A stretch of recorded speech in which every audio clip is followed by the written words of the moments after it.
Shabbat Shalom. You know, we had the privilege of spending an entire month in Argentina with just one goal: share time with our family. If it was a doctor's appointment or a lunch, a dinner, a movie theater experience with nieces and nephews, or just a talk or to sit in silence. 21 years after leaving the country you were born and having had the chance to share everyday life with your loved ones for a month, you realize how much you missed all these years. But that's for a different sermon. Did I miss Beit Torah, as was asked yesterday? Sure, I miss being on our bima, but let me tell you what I really missed not being here in July in Miami. Ready? I missed the chance to welcome to Miami the best player in the history of soccer. Yes, he plays now in Miami. He's Argentinian, and his name is? The guy is an absolute genius. What people forget easily is what you see in each game are the final few minutes of a process that has taken years of dedicated preparation, countless hours of effort, and repetition of routines, development of skills that require constant exercise and push of one's ability to the very limits are difficult for normal people like us. I remember a story that was told of the legendary pianist Arthur Rubinstein. After a particular remarkable performance, a fan, breathless, said, "Maestro, I would give anything to be able to play piano like that." To which Rubinstein replied, "Would you give 10 hours a day every day of your life?" And that is really a question. When we watch this achievement of skills and talent in different sports celebrities, for example, at Messi's level, we watch some of them with amazement as they fly through the air and swim to the pool and dive and run and jump and a whole host of other activities that take the breath away. We say, I would give anything to be able to do that, but would we? Would we trade the hours upon hours of tedious, injury-inducing, painful effort that it takes to become that kind of professional? Would we give 10 hours a day, every day of our life to achieve such incredible accomplishment? And remember, after all that, you might still lose. All that work and all that effort for the chance to win, no guarantees that you will.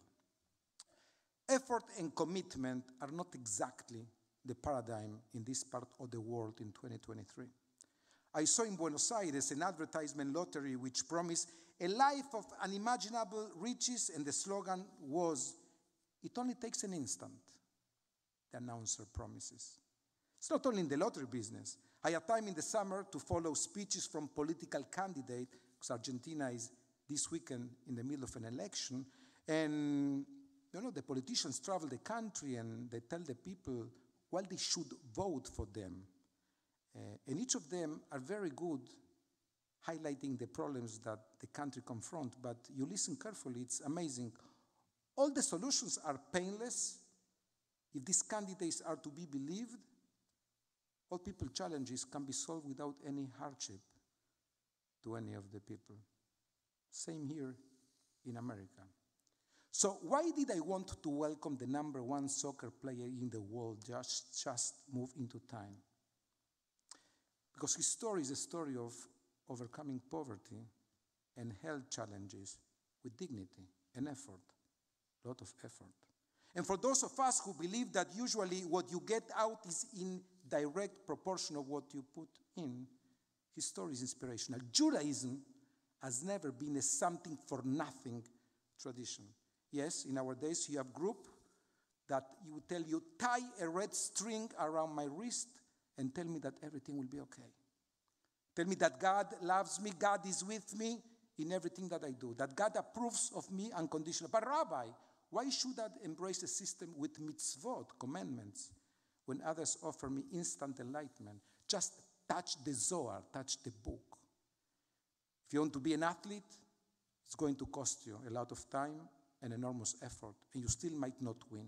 If you want to make a lot of money, it's going to cost you time and effort. You might still not be rich. And if you want to be a good person, there is no magical pill, no red string I can wrap around your arm. No magical incantation can take you an entire life to be a mensch. And this brings me to the meaning of the new Hebrew month that will begin on Wednesday night, Rosh Chodesh Elul. The day represents the beginning of the Jewish spiritual Olympics. What do I mean? Everybody knows that Rosh Hashanah confronts us with the deep and sometimes painful question, what am I doing with my life? What am I doing with my time? How do I feel with who I am? What can I do to fix my relationship with?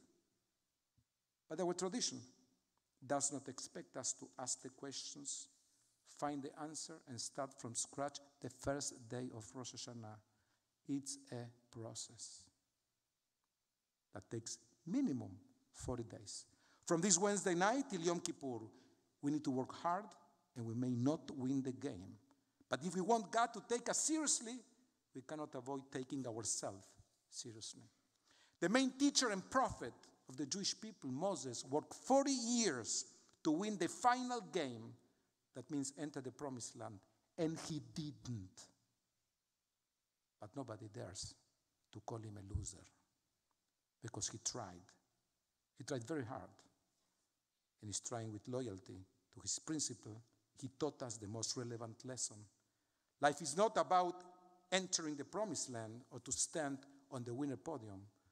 Moses' life comes to teach us a lesson we all need to learn. Life is about going for the gold, even if we don't get it. I wish you meaningful 40 days, the ones between Elul and Yom Kippur. I'm convinced that if we take them seriously, very soon we will be standing at the podium of life. Shabbat Shalom.